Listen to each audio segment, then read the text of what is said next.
If your job at a healthcare facility includes disinfecting against viruses, you know prevention is the best medicine. And maintaining healthy spaces starts with a healthy cleaning routine. Grainger's world-class supply chain helps ensure you have the quality products you need when you need them. From disinfectants and cleaning supplies to personal protective equipment, so you can help deliver a clean bill of health. Call 1-800-GRAINGER, click Grainger.com, or just stop by. Grainger, for the ones who get it done.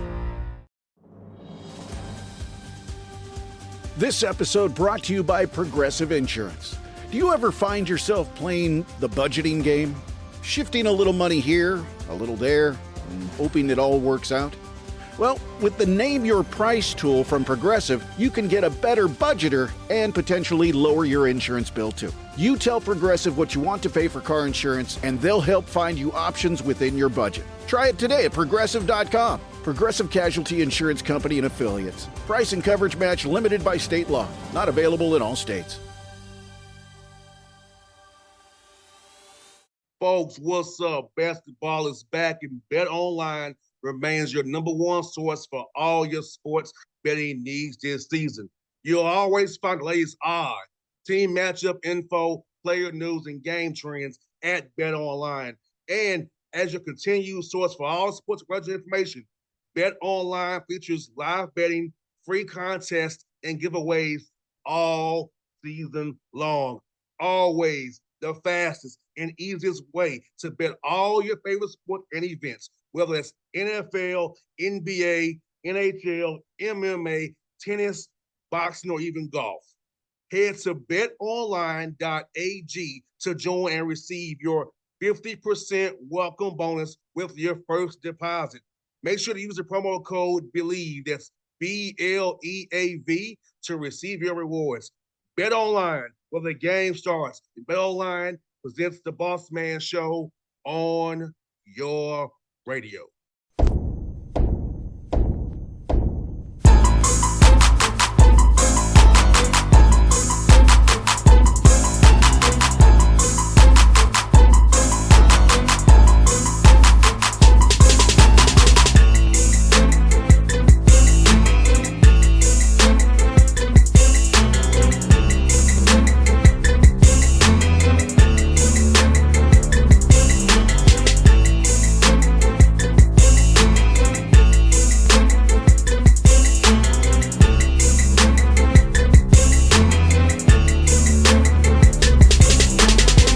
Folks, back on the Bossman Show. We got on the show Christian Andrea with me, Train Island out there on Twitter doing his thing. Christian, what's up, brother? How is life, man? Yeah, man, things are good. I'm in Wisconsin. It's warm. It's beautiful. It's like 60 degrees on Halloween, and Packers are terrible, but you can't win them all, right? Hey, right. Hey, Lee, in Wisconsin, 60 degrees is good. Exactly. Now, in Atlanta, Georgia, where I'm at, not so good. I mean, you got the hoodie pulled up and everything, man. It gets down to 50 out here. I'm still in shorts. Hey, it's windy as heck outside, man. I got the hood. Like I said, I told you out there, I came in from Walmart, literally. I came in here hot, brother. Yes, indeed. Let's start with our Falcons, man. That game Sunday, rather, crazy. P.J. Walker, Hail Mary, prayer was answered. DJ Moore and the guy celebrating. And, people are saying DJ Moore shouldn't have did what he did, but Eddie Pinheiro is a kicker. You're a professionally kicker. You missed. Yeah. Forget the extra point. I'll let that slide. It's 48 yards. But 30 yards, come on, man. Yeah, Eddie. He got the do-over. That was like a regulation extra point, and he biffed that too. Here's the thing, though. Like, DJ Moore was maybe kind of smart about that, right? Because you're DJ Moore. Who's your quarterback's been in Carolina?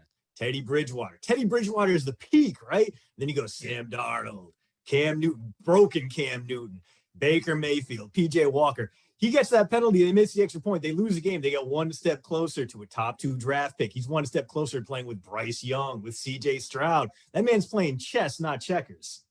No doubt, my man. No doubt. I said, hey, Panthers, you win by losing. Exactly. I mean, you're Carolina. What do you got to play for? You already ruined Tom Brady's season. Good for you. That's it. You can take a break, right? And you know who I looked at too, Christian, this brother, Baker Mayfield. You should have took that Cleveland contract when they offer it to you. Now you ain't getting nowhere near that now. Now you the back of PJ Walker, the XFL legend. Yeah. And PJ, man, this is like, I hate to say it about your Falcons without AJ Terrell, man. That's secondary because PJ looked bad, right? That first quarter, he was missing throws all over the place. He finally calibrated a little bit. Then all of a sudden, he turns into like early Cam Newton against y'all. That was, oh man, it was a little brutal to watch. But man, that game was like just the perfect Falcons game, right? Because it was just like, all right, we don't want to get our hopes up too much, and it was like, all right, we got our legs kicked out from underneath us and crushed us. And it's like the Panthers like, no, we're the new Falcons. We're going to find a way to blow this even worse. It was incredible to watch. Like I didn't tune in until the fourth quarter. I rewatched it today, right, just for this interview. And I was like, this game is out of control. Man, Christian, watching games with the Falcons is outside to tell you, brother. You're going to get the full 60-minute experience. And your high becomes a low. And while watching Falcons, I said, we're up by how many points? I'm not excited still. Because this game, some way, somehow, the Dan Quinn cloud, Kyle Shanahan cloud over our head still. Yeah. It's not winning anywhere. Because week 1 against the Saints, it showed up again. I felt it again Sunday. It's like always, Mercedes-Benz Stadium, something bad will happen. It's cursed, man.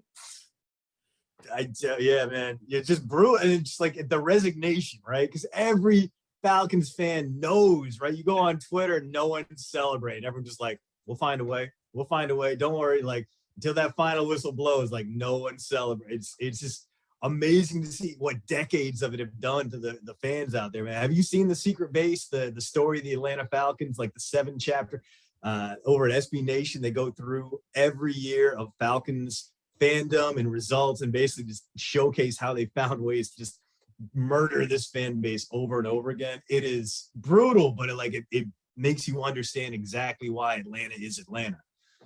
And Christian, this is also another thing, because to build Mercedes-Benz Stadium, they had to destroy 2 churches to build that place by eminent domain.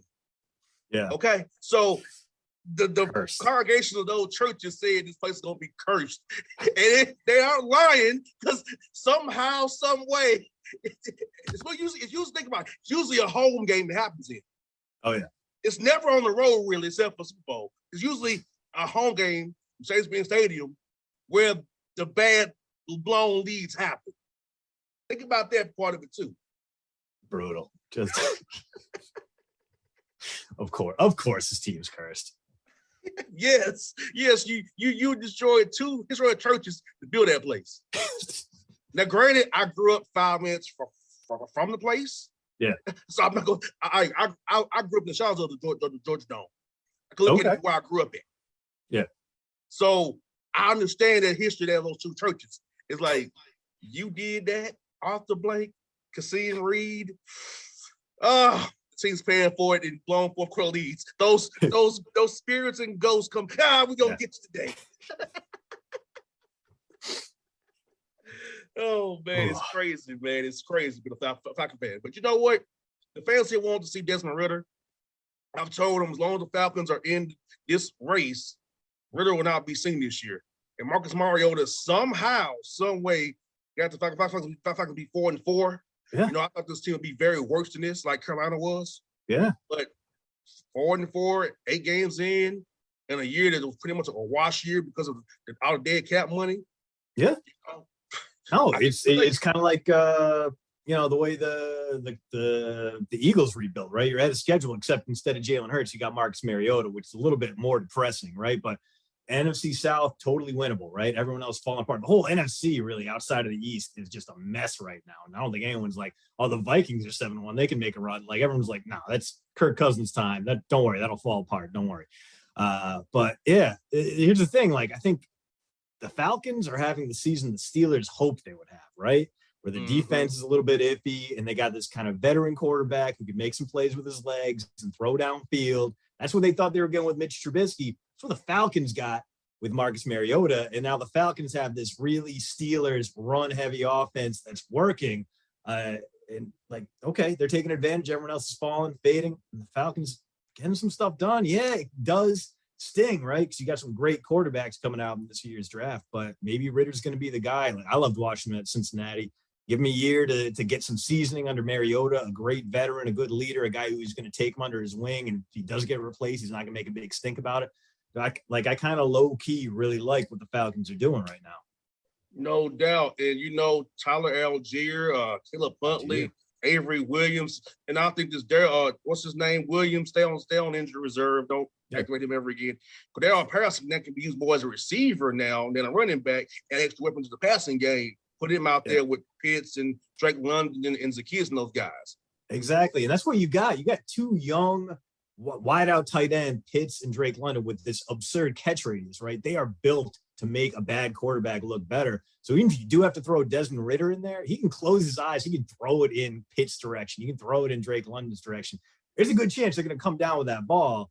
So, yeah, like there's a lot of insulation there. Like I know maybe some Falcons fans didn't love the idea of going skill player in top 10 in back-to-back drafts. But at the same time, quarterback selection wasn't great. And what are you going to do? You're going to pump up the next guy that comes in, even if he is flawed. You get him the guys who can bring him up like A.J. Brown is doing with Jalen Hurts this year. You're in good shape.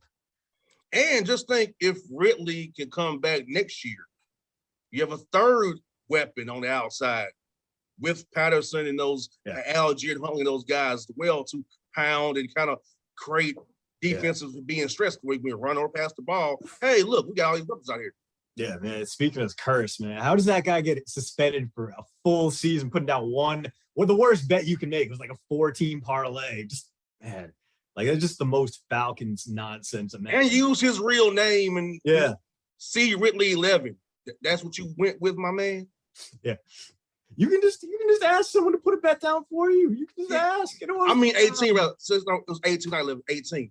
So why, my man? Like, you use your real name from your real phone, so, it's just crazy. You know what I'm saying?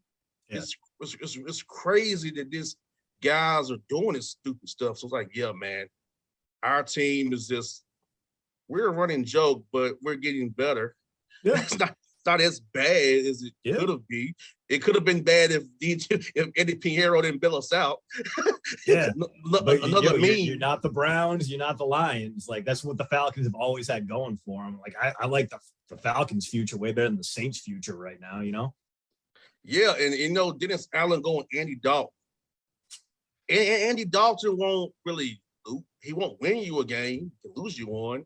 And if James Winston can win you a game in a pinch, can win you a game. And I feel like this Allen went away from James Winston too fast. But hey, each his own, But we'll see. I don't think the Saints are going to do anything either. I think honestly, the Bucs going to get hot. In reality, going to sit in again. This is all going to go away. That's always the regression, right? You got a Tom Brady team. It's like how long can Tom Brady and this team be this bad, right? They're not going to be 3-5 forever. But at the same time, that defense is a problem. The middle of his offensive line sucks right now. It's terrible.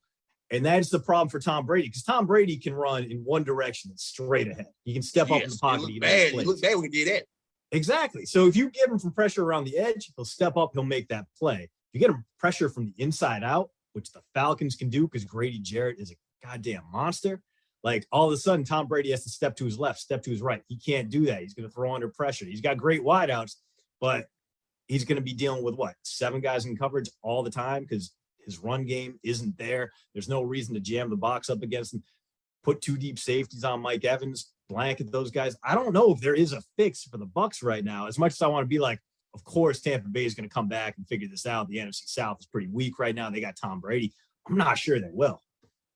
Yeah, I wonder when January 9th in Atlanta, would that be for the NFC South title of Sunday Night Football?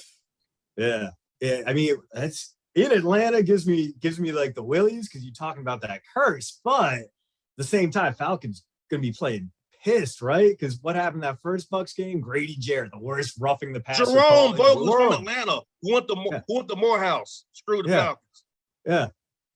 Yeah. So like the Falcons know that, right? They're like, well, we almost overcame this deficit. We got jobbed by the refs. Like we got taken care of in true Falcons fashion. Like these guys are coming back. we're gonna beat the crap out of Tom Brady. We're gonna send him into retirement, send him into single life, let him be a weirdo like Tom Cruise jumping on Oprah's couch. Yes, for all those 23 references he makes, we need to send him into the abyss one good time. Like, for all those jokes you made since 2017, Joker, the joke found us on us. You know, like, I was in Houston for that, and I couldn't. That was one of the worst experiences ever. Yeah, dude, I can't imagine. I was just watching that, like, it was like, because I'm from New England, right? I'm a Rhode Islander. I was born and raised, so like they won their first title when I was a senior in high school. So it was like, oh man, finally we got through, we broke through, and like even like I was excited as hell to see the Patriots overcome that deficit. But at the same time, like, they show all the sad shots of the Falcons fans. I was working at SB Nation. We got Falcons fans all over the place, like Stephen Godfrey and Harry Lyles, and those guys are just like I don't know what I expected. I thought things would be different this time, and just like the innate sadness of those guys. Like, oh man, they're like I'm happy for me, but like I feel awful for you. Yeah, he's never been the same ever since. And Grady Jarrett is the last one who was a part of that team. Grady Jarrett. He's the last remaining one because Matt Ryan. It was Matt and Grady. Now just Grady Jarrett. The only one that was a part of that collapse when Cal. I really do blame Cal Shanahan for this. I also blame him for it more so than I do. The defense or Dan Quinn. Well, Dan Quinn could have told him not to call it for that play, but I really blame Kyle Shanahan for calling it. Let's just run the football. There's no guarantee he makes the field goal. No guarantee of it. Matt Ryan makes the field goal. No guarantee, but he's been pretty good. Yeah, you got an old veteran, reliable kicker. Get him inside 50 yards. He's going to make that kick, what, 9 out of 10 times? And he played indoors anyway at Georgia Dome. Yeah. Played indoors anyway at Georgia Dome. So it's like, yeah, man, it's being a Falcons fan is like torture. Yeah. Same as a Hawk fan too. Oof. Yeah, but at least you got just a little more hope on the Hawks side of things, right? You got Trey. I mean, that backslide last year was tough, but man, like you're a year and a half removed from that Eastern Conference final. But that was a fluke. Yeah, a little bit. But I mean, see, I never got excited because I said this is a fluke. Last year was reality. Yeah. We can't beat the bigger teams. Yeah. So it's like when you get in the playoffs, all you gotta do is put length on Trae Young and switch him. Make him defend. Yeah. And then we'll lose. If we play Miami, if we play Milwaukee again, we're in trouble. Now, Philadelphia without Ben Simmons, probably lose that series too. Yeah. So I always tell the Hawks fans on my show here, tell me the first round team the Hawks gonna beat. Then I'll be willing to listen to you about a championship. Yeah. First round of playoffs, who are they beating? Of the top tier of the Eastern Conference. Yeah. Once you tell me that, then I will be able to listen to about Hawks maybe make a championship run. Because I don't see you beating Cleveland, Milwaukee, Philadelphia, or Miami. They're the top Boston four. Boston too. Boston's last night in Toronto without Fred VanVleet got beat by 30. All right. Okay. Yeah, I see the problem there. So it's like I asked any Hawks fan, I love my Hawks, but you gotta tell me who we beat in the first round series. I got you. That's my thing with Hawks fans. We beat. When you tell me that, then I will listen to you. So this reminds me of the old ISO Joe Hawks. Oh man, good enough to win games in the regular season. Maybe win a few games in the playoff series, but not gonna win anything. This will be a excitement just for that letdown when it gets really serious. Joe Johnson will go off any night and score 40. Oh yeah, he put up 38 and then be like, all right, next slide, score 14. Yes. So that's what the thing reminds me of what Trae Young's playing the ISO Joe role. He can go off any night. Doesn't mean we're gonna win a game. We might win the game even. But when it gets really serious, are we gonna win? No. See, now I just got this image in my head of like Trae Young drained the three, getting the win, just completely just screaming at the fans, and all of a sudden the Hawks climb out from a 3-0 deficit to 3-1 en route to losing in 5. That happened in Game 4 against Miami this year. He made layup. He got in the game. That only happened in Game 4 against Miami this year. You actually described really what happened in Game 4 this year against Miami. He got the steal, got to the end of the game layup. The Hawks win. Game 5 lose to Miami. On last second three by Danilo get on Howard. Yeah, that's what shot the last shot for us in Miami in Game 5. Danilo get on Howard. Not Trae Young. Danilo Gallinari shot the last shot for us against Miami in Game 5. Back iron. The iron unkind. That's the life of an Atlanta sports fan. Then the Braves all them years, won all them championship, them division titles, but once one World Series. Yeah. Until last year. Yeah. Hey, he was only like 20 years in between World Series for you guys? So but it's just the Atlanta sports fan what we deal with. Yeah. It's just like, and I cover sports in the city. Like, that's why we just don't. I get why fans I know why fans don't get like wrapped up, because we inherently know what can go wrong will go wrong. Yeah. Yeah, you don't celebrate that until they bring the trophy out and hand it to you. Yes. Not until it's over. It's over and over real. We really like, okay, exhale. Exhale. Now, let me ask you this, man. You saw the game last night. Bengals and Browns, man.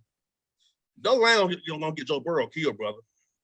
What's that? That line will get Joe Burrow killed. That line. Oh yeah, no, they tried. All right. This is a team that has all this cap space, right? Because Burrow is on his rookie contract. Jamar Chase is on his rookie contract. Two of the most expensive positions in the game, and they're like, we're gonna go out. We're gonna get La'el Collins. We're gonna get Ted Karras. We're gonna get Alex Kappa.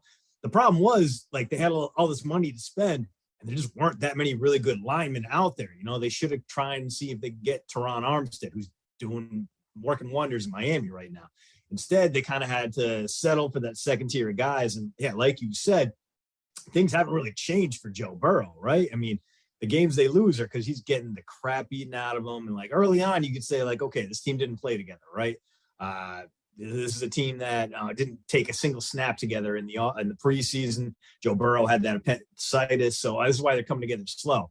Last night, though, like, what happened? Like, all the progress they'd made, they started looking like, okay, this team can compete in the AFC. They might be able to throw a wrench in the Bills' plans and Chiefs fans. Then you see him last night, 25-0 after 3 quarters. No, wrong, terrible. I don't know how you trust the Bengals at this point right now, but I mean, we would have said the same thing last year. They're capable of making this run, but you don't, like, how are you going to bet on the Bengals knowing they can do that at any given moment? No doubt. And Zach Taylor, to me, is like Sean McVay. The play calls got stale. Yeah. It's that same level personnel. You give him too much credit. Like, Taylor was just kind of a victim of circumstance. He's got great playmakers. This is a dude who is not really proven to be good at any level. He's not really innovative. He's not really interesting. This is a guy who he was an offensive coordinator for 1 year in college at the University of Cincinnati. This offense didn't crack the top 100 in the FBS. He just happened to be standing close enough to Sean McVay when that was a hot thing. And they're like, Bengals are like, you know what? We need someone who's not Marvin Lewis in here. And that's when they're like, okay, Zach Taylor, see what you got. He was on the hot seat last year, wins the AFC title, and makes us all forget about it. But he's still Zach Taylor. He still kind of sucks. Yeah, his play calling is desired. And let's talk about play calling. Somebody who I know very well, Matt Ryan in Indianapolis. Frank Wright, let's go. Marcus Brady today. He's a scapegoat now for Frank Wright calling inside zone out of shotgun on 4th and 1. Kind of like how Matt Nagy used to in Chicago. Inside zone, 4th and 1, running inside zone. Let's do that. Yeah. Really? Yeah. Like Frank Wright and Ballard, I think they're on the hot seat. Ursay's getting more involved now. I think Wright won't survive. Matt Ryan was a scapegoat as well for Ballard's bad building of offensive line. They're granted Matt Ryan's arm and shot too, but he caught a lot of hell for stuff that the Colts lacking of their roster building. So it's like, we thought that mess in Indianapolis, man. No, that's the thing, is that Ballard does a great job. Like, he drafts well, right? And he brings in some good low-key free agents, but he he sucks at making a splash, and he sucks at finding a quarterback. And that's been the problem, right? Every year it's a different guy behind center in week one. And you look at it and you're like, okay, if I squint hard enough, I can see how this works, right? Like Phillip Rivers can get it done. He's finally away from the Chargers. He can get it done. Or Jacoby Brissett. Let's give him a chance. Let's see what he can do. Okay, let's see what Matt Ryan still got in the tank, because maybe the same thing, right? You go from the Chargers, a cursed franchise, to Indianapolis. That worked out for Rivers. Maybe Matt Ryan can do the same thing. But like you said, his arm, not there anymore. His offensive line in Indianapolis, that was a big selling point, right? Like the Colts had some guys who were road graders. Quentin Nelson get out there, Braden Smith. Turns out those guys they're not working together right now. They're not gelling well. They don't have a left tackle. So Matt Ryan was getting the crap beaten out of him. Sam Ehlinger got the crap beaten out of him by a not great pass rush last week in Washington, or via Washington. Now you can't get the run game going because you don't have a pass game to back anyone off. You got all these interesting, pretty good wide receivers, although Pittman dropped a terrible fourth quarter pass that could have maybe sparked a comeback real late, and it doesn't really matter. I don't know. If you're the Colts right now, I don't know if Frank Reich is necessarily the problem, because you got failures everywhere. Maybe he gets another year. Maybe they see, all right, you know what? They're already kind of punting on the year, right? Because they're like, Sam Ehlinger is our quarterback from here on out. Like, that does not scream to me like we think we're going to make the playoffs. That seems to me like we're going to try and see if we can get a top 10, top 5 pick. I think maybe you keep Frank Reich around, give him 1 year with whatever quarterback you draft next season, and you hope Chris Ballard doesn't go out there and be like, Jimmy Garoppolo, here's a 1 year, $25 million deal. Because that's not going to work. But that might be what Chris Ballard does, because that's exactly his MO. I don't know if Reich is necessarily the problem right now. I think just the way the team's constructed, it's been this house of cards. Like, it's a whole bunch of good players without anyone that was really great, aside from maybe like Shaq Leonard in the middle of that line, maybe DeForest Buckner up front. But the guys you need to make plays aren't there right now. And Jonathan Taylor can't eat if no one's blocking for him, if no one's throwing the ball for him. So it's a real tough scene for the Colts. They're going to sit out the rest of the year. They need to go out, see if they can get themselves on a Will Levis or Hendon Hooker, because they need a franchise quarterback. No doubt. And Baltimore, who could be 8-0, arguably, goes like getting Roquan Smith for Klein a 2 and a 5. So the thing about it is, Lamar and Roquan represent themselves. They have a quandary on their hands with the contract issues with both of those guys. But great talents, but they represent themselves. Yeah. And I don't understand why they keep yanking Lamar around. Like, they were incredibly unserious about his contract, right? They like floated the terms of it to make it seem like, we're negotiating good faith. But they were offering like $40 million less in guarantees than Kyler Murray got. And Kyler Murray, I don't know if you know this, is Kyler Murray. He's not Lamar Jackson. He's not an MVP. Poor Lamar is out there throwing to a bunch of like old department store mannequins. He's still getting it done. He's still running, even though teams are like, we're going to throw everyone in single coverage and jam the box and try to crush you behind the line of scrimmage.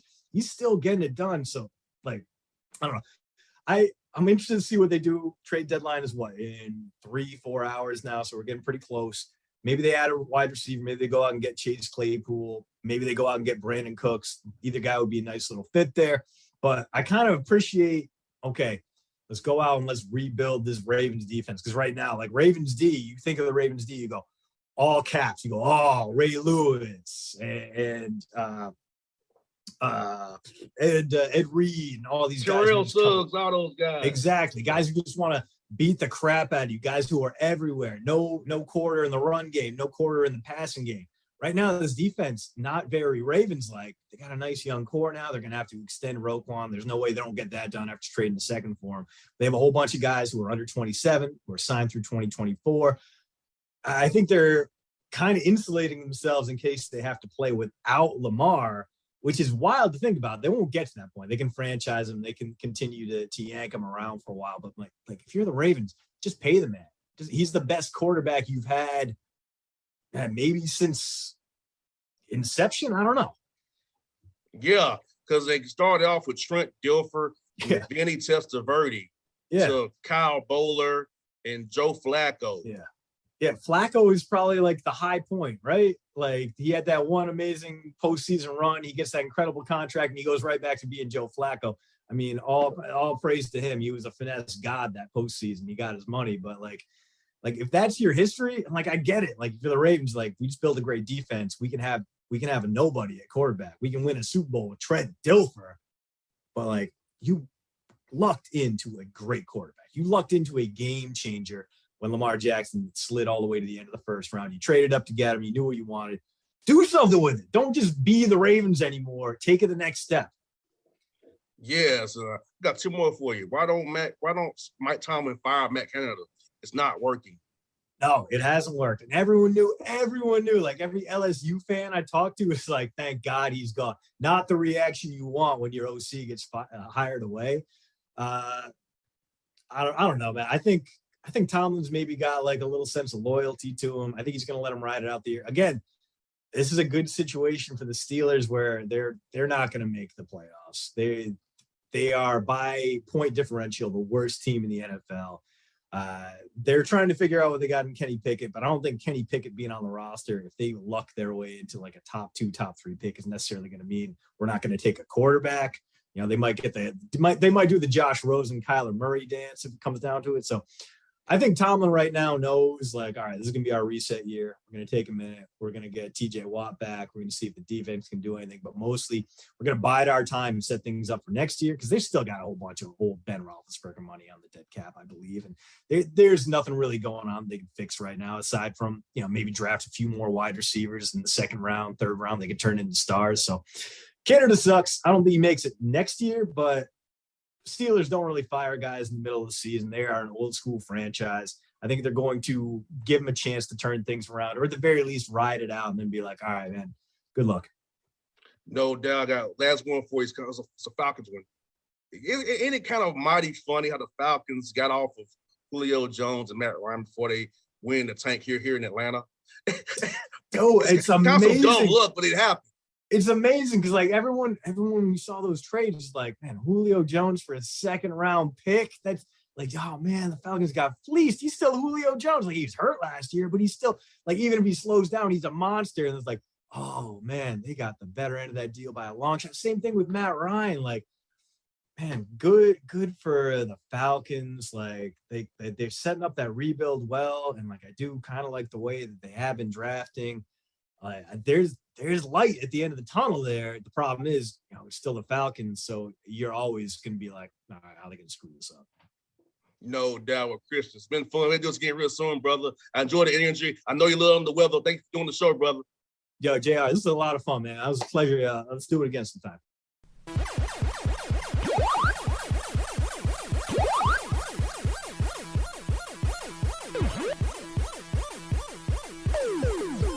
Folks, what's up? Basketball is back, and BetOnline remains your number one source for all your sports betting needs this season.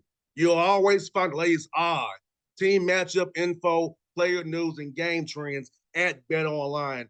And as your continued source for all sports related information, BetOnline features live betting, free contests, and giveaways all season long. Always the fastest and easiest way to bet all your favorite sports and events, whether it's NFL, NBA, NHL, MMA, tennis, boxing, or even golf. Head to betonline.ag to join and receive your 50% welcome bonus with your first deposit. Make sure to use the promo code BELIEVE, that's BLEAV, to receive your rewards. BetOnline, where the game starts. BetOnline presents the Bossman Show on your radio. For the ones who get it done, the most important part is the one you need now. And the best partner is the one who can deliver. That's why millions of maintenance and repair pros trust Grainger, because we have professional-grade supplies for every industry, even hard-to-find products. And we have same-day pickup and next-day delivery on most orders. But most importantly, we have an unwavering commitment to help keep you up and running. Call, click Grainger.com, or just stop by. Grainger, for the ones who get it done. We all know that owning a small business means you wear many hats, but sometimes you really need an extra pair of hands. Upwork is how good companies find great and trusted freelance talent. With more than 2 decades of experience, with the simple and ambitious goal of pioneering a better way of working, companies at every stage turn to Upwork to get things done and find more flexibility in staffing key projects and initiatives. They access a global marketplace filled with top talent in IT, web dev, marketing, and more. Posting a job on Upwork is easy. With no cost to join, you can register, browse freelancer profiles, and get help drafting a job post or even book a consultation. From there, you connect with freelancers that get you and can easily hire them and take your business to the next level. Visit Upwork.com right now and post your job for free. That's Upwork.com to post your job for free and connect with top talent ready to help your business grow. That's UPWORK.com, Upwork.com.